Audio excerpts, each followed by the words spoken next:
et roi. D'accord? Ça, c'est pas le matin. D'accord? Mais quelle est la différence entre nous et les prêtres là? Est-ce que quelqu'un parmi nous veut se lever pour aller sur le père et dire bon, le père là, comme il n'est pas là aujourd'hui, venez. Nous tous on est prêtres, prophètes et rois. On ne va pas continuer à la communion. Amen. Pourquoi?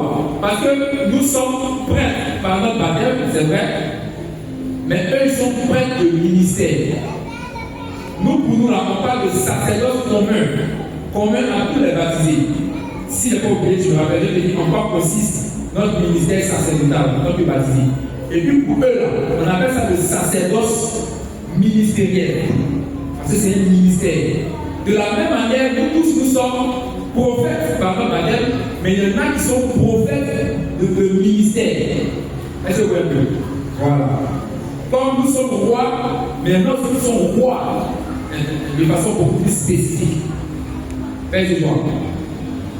Donc, tout ça, c'est pour nous tous. Le don de prophétie que je vais l'aborder ici, à travers le parlement, à travers la prophétie, l'interprétation, ça, c'est pour nous tous.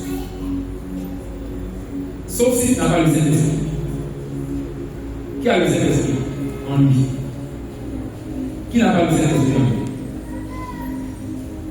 Qui n'a pas le Saint-Esprit? Bon, il y a des comptes qu'on a vu ça, il y a aucune question. Donc, c'est pour nous tous qui avons reçu le Saint-Esprit. D'accord? Donc, nous qui avons reçu le Saint-Esprit, c'est à nous que Paul parle. Et c'est toute notre question. Comment activer les dons d'inspiration? C'est quoi comment les activer? C'est ça que je vais aborder, ça vous a dit quand même. On va lire 2 Timothée chapitre 2, versets 5 à 7, et puis Éphésiens chapitre 5, versets 18 à 21. 2 Timothée chapitre 2, versets 5 à 7, et puis Éphésiens chapitre 5, versets 18 à 21. Donc, je lis Timothée, si vous y êtes. Il dit: j'ai souvenir de la foi sincère qui est en toi. C'est Paul qui parle à Timothée. Cette foi qui habitait d'abord Loïs, ta mère, ta grand-mère, et celle de Lys, ta mère, et j'ai la conviction que c'est aussi la tienne. Voilà pourquoi je te le rappelle, ravive le don gratuit de Dieu, ce don qui est en toi depuis que je t'ai imposé les mains. Car ce n'est pas un esprit de peur que Dieu nous a donné, mais un esprit de force, d'amour et de maîtrise de soi. Parole du Seigneur.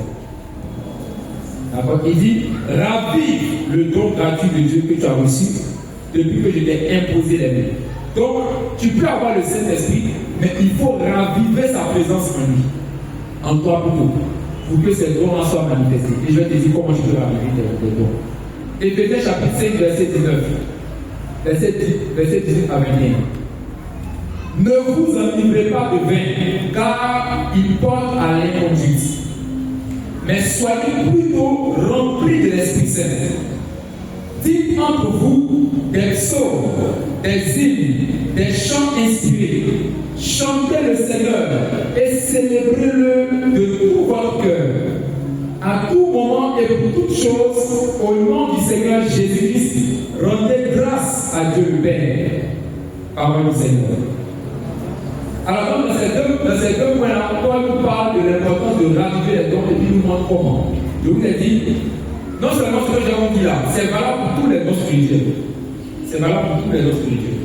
Après, je vais vous donner des points beaucoup plus spécifiques par rapport aux dons d'inspiration ou de prophétie que j'ai appris. Je ne vais pas ces 3 dons. Mais sinon, ce que je vais dire maintenant là, c'est valable pour tous les dons spirituels. En d'autres termes, si tu appliques ça, si tu exerces ça, ou tu expérimentes ça, tu as accès à tout les dons spirituels. D'accord? C'est comme quelqu'un qui va à place. Quand tu rentres à place, là, tu as accès à tout. Et ça, voilà. Maintenant, il faut là, il faut maintenant sortir avec ce que tu veux. Amen. On peut rentrer là-bas pour sortir avec quoi avoir. Alors, pour activer tous les dons spirituels, surtout les dons prophétiques que nous avons tout à l'heure, le point il faut être rempli du Saint-Esprit. C'est la Bible. Il faut être rempli du Saint-Esprit. Ce qu'on appelle l'effusion du Saint-Esprit. Rappelez-vous, quand les gens sont remplis du Saint-Esprit, les actes des apôtres, à chaque fois qu'on dit l'Esprit Saint vint sur eux, il fut rempli du Saint-Esprit et il se mit à prophétiser. Rappelez-vous. Soit il se met à parler en prophétie, parler en prophétie, parler en prophétie. Actes des apôtres, chapitre 2, à partir du verset 1, le jour de la Pentecôte, ils étaient tous rassemblés dans un même lieu. Et puis, il y eut un vent violent comme celui d'un violent coup de vent. Et la maison qui se trouvait réunie en fut remplie. N'est-ce pas? Et il vit se poser sur chacun d'eux des lampes comme une vie de feu. Et il se mit à parler en d'autres langues, selon que l'Esprit leur donnait l'Esprit. Ils ont été remplis du Saint-Esprit et celui qui a parlé en nous. C'est-à-dire, chaque fois que tu vas voir rempli du Saint-Esprit, tu vas voir et celui qui a parlé en nous et celui qui a prophétisé. À chaque fois. Quand Pierre est allé chez Corneille, quand il était en train de prêcher, avec les apôtres, chapitre 10, verset 44, la Bible dit l'Esprit Saint tomba sur tous ceux qui écoutaient la parole de Pierre et il se mit à parler en nous et à prophétiser. Amen. Quand Paul est parti à Éphèse, il a trouvé des gens que Apollos avait évangélisés. Mais sauf que le message d'Apollos n'était pas complet parce que lui-même, il n'avait pas la pleine révélation de Christ. Et puis il a prêché, il est parti. Paul vient et puis il les voit, il dit, ça c'est Actes des Apôtres chapitre 19. Il les voit, il leur demande, avez-vous reçu l'Esprit Saint quand vous êtes devenus croyants? Et leur réponse va choquer Paul. Ils vont lui dire, mais nous n'avons même pas entendu parler d'Esprit Saint. Parce que Apollos ne l'a pas parlé de ça. Et Paul va leur demander, mais quel baptême avez-vous reçu? Ils vont dire le baptême de Jean, parce qu'Apollos était disciple de Jean. Il dit, ah d'accord. Paul a dit, je comprends maintenant. Jean a baptisé d'eau en vue de la repentance, mais il y a un autre baptême à venir que vous devez recevoir. Et ils ont reçu ce baptême-là au nom du Seigneur, mais ils n'ont pas tous commencé à prophétiser. C'est-à-dire quand Paul leur imposa les mains, ils ont été remplis du Saint-Esprit et ils se mirent à prophétiser. À chaque fois. Tu vois, chaque fois qu'on parle que les gens sont remplis du Saint-Esprit, ils se mirent à prophétiser. Même les apôtres, dans Actes des Apôtres, chapitre 4, les versets 24, où ils se trouvaient dans la chambre, ils ont prié. La Bible dit le lieu où ils étaient à trembler, ils furent remplis du Saint-Esprit et ils se mirent à donner la parole avec assurance. Donc, ils se sont mis à prophétiser. Alléluia. Donc, le point clé, ça c'est le point qui va donner accès à tous les dons spirituels. Pourquoi on fait ce qu'on appelle le cheminement des 7 semaines? Pour recevoir l'effusion, le baptême du Saint-Esprit. Dès que tu as ça, ça active facilement la prophétie, qu'elle soit en langue ou en français, en langue intelligible. Amen. Ensuite, je vais te donner 5 points qui vont te permettre d'activer maintenant de façon plus spécifique les dons d'inspiration ou les dons de prophétie qu'on a vu tout à l'heure. Le premier point, c'est être connecté et assidu à une assemblée charismatique, comme ici au niveau de la Pentecôte. Il faut être connecté à une assemblée et assidu bien sûr à une assemblée charismatique. Une assemblée qui est ouverte à ces manifestations. Donc si tu es seulement fidèle aux assemblées du dimanche à la messe, il y a un bien que Dieu nous fait là-bas, mais ce n'est pas ce genre de choses qui peuvent se produire. D'accord? Je ne crois pas qu'en plein au milieu, quelqu'un prophétiser Rita Baba Chakala, et puis un autre interprété là-bas. Ce n'est pas ce genre de choses qu'on dit à la messe. Amen. Donc, il faut fréquenter, être connecté, d'accord, et assidu à une assemblée charismatique, comme les apôtres, pour pouvoir avoir accès à ça. Si tu côtoies beaucoup de gens qui sont ça, tu vas manifester ça. Moi, je me rappelle que j'ai manifesté comme peut-être que j'ai abordé ça. C'est bon.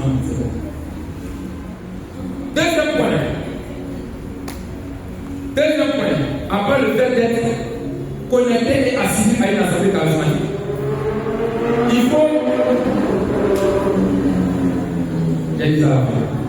faut écouter, lire, étudier et méditer les Écritures.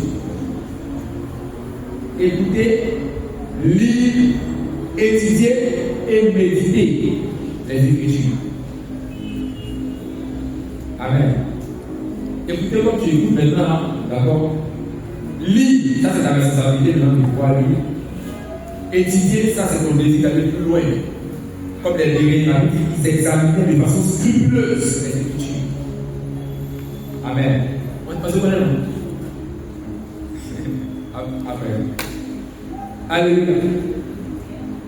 Donc, écoutez, lire, étudier et méditer les Écritures. Méditer, ça, c'est le. Ça va tirer ça facilement. C'est dans le Torah, comment méditer. D'accord? Il y a plusieurs exemples sur ce point-là. J'ai parlé de la maison de Corneille. Écoutez la parole de Pierre et puis les essais incombés sur lui. C'est un bel exemple. Autre point encore, si tu veux activer les dons prophétiques, les dons d'inspiration, il faut être engagé dans l'évangélisation et dans le service dans la maison. Il faut être engagé dans l'évangélisation.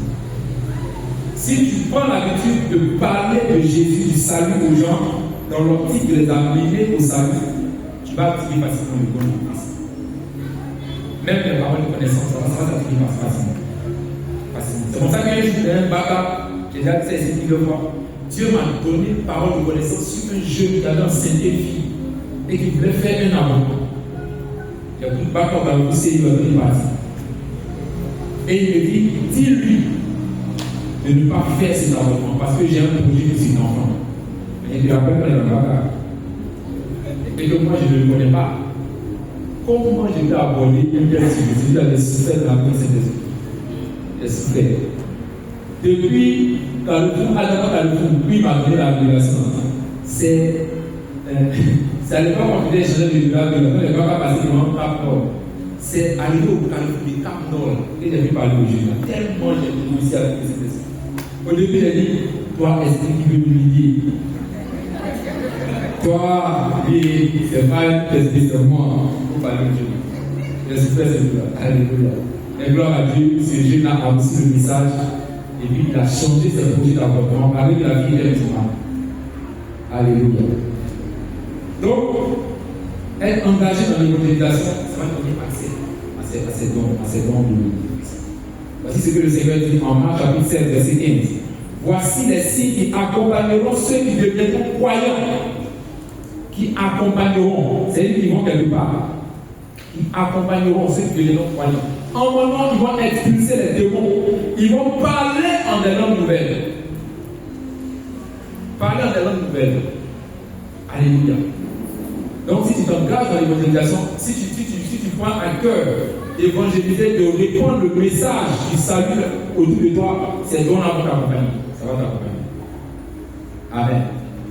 Autre point, c'est le quel point? Hein?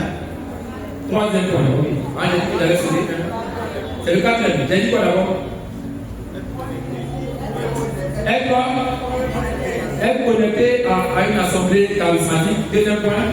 Il faut lire, écouter, lire, étudier et méditer les Écritures. Ensuite, être engagé dans l'évangélisation, dans le service et dans l'évangélisation. Très bien. Dans le service, parce que ici, par exemple, il y a plusieurs services. Tu peux juste venir à la prière et repartir à peine. Mais il faut que tu puisses faire le pas de pouvoir servir le Seigneur ou tes frères et sœurs. D'accord? Et quand tu t'engages dans le service, tu permets au don spirituel de se manifester dans ta vie. Alléluia. Donc ça c'est le troisième point. Donc on est sur lequel est maintenant le quatrième point. Le quatrième point, c'est la prière personnelle et communautaire. La prière personnelle et communautaire. J'ai dit être assidu à une assemblée de prière charismatique. Donc ça rejoint un peu ce point. D'accord? Mais la prière active ces dons-là. Et je vais le dire de façon beaucoup plus spécifique parce qu'il y a beaucoup de prières. Il y a beaucoup de sortes de prières. C'est pas ça. J'ai un livre qu'on appelle toutes sortes de prières. Il y a beaucoup de sortes de prières. D'accord? Mais la prière que je te suggère ici, c'est la louange. La louange, l'action de grâce et l'intercession. Ces trois formes de prière-là activent facilement les dons d'inspiration et de prophétie. La louange, l'action de grâce et l'intercession. Plus tu intercèdes pour des gens ou pour quelqu'un, plus le Seigneur va te parler de la personne. plus tu intercèdes pour la Côte d'Ivoire, plus tu es ouvert à la prophétie, à ce que Dieu veut dire sur la Côte d'Ivoire.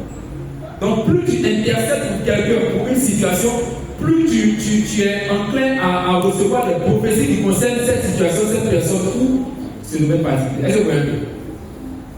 Et la louange te dispose. La louange active ton esprit ouvert. Et l'action de grâce, c'est un acte de foi par lequel tu trouves facilement au nom prophétique. Par exemple, on veut prier pourquoi?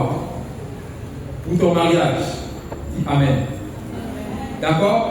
On dit bon, ok, on commence à prier pour son mariage. Et quand on croit que Dieu nous a exaucé, qu'est-ce qu'on fait? On commence à rendre grâce, n'est-ce pas?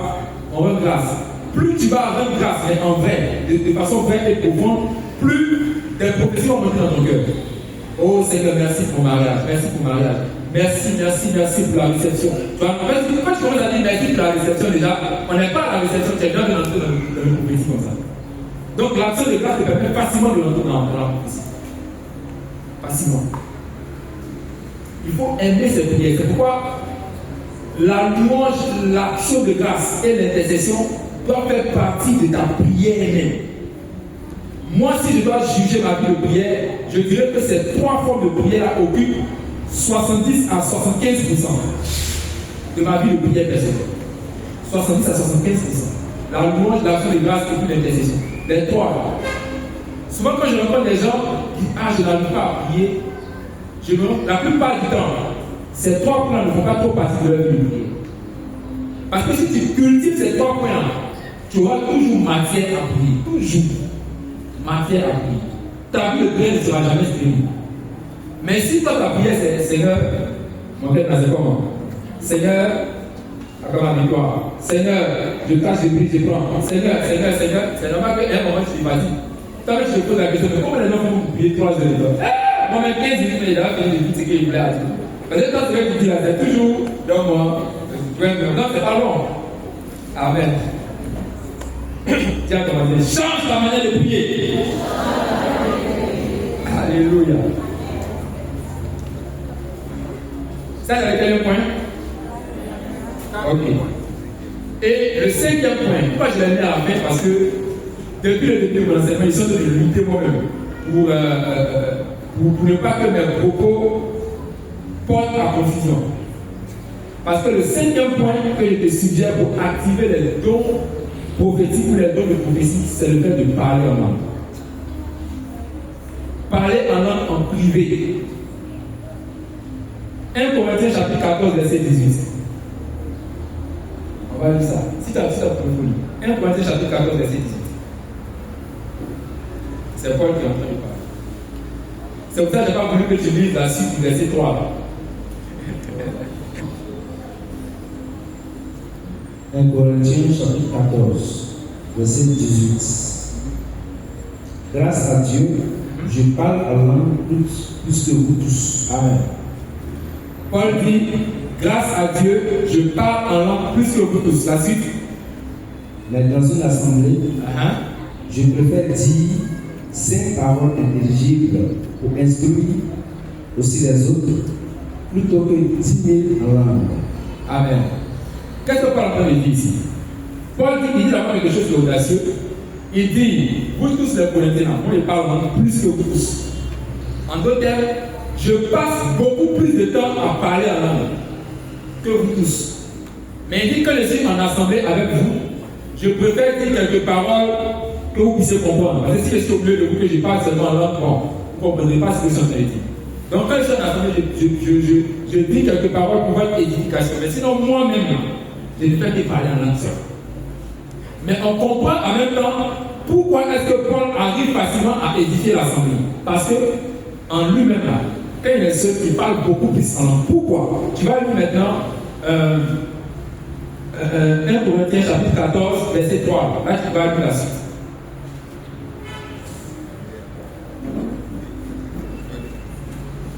Corinthiens chapitre 14, verset 3. Mais celui qui prophétise parle aux hommes, il édifie, il exhorte, il encourage. À partir du verset 4. Celui qui parle en langue s'édifie lui-même, Mais celui qui prophétise édifie l'assemblée. Amen. Celui qui parle en langue, il édifie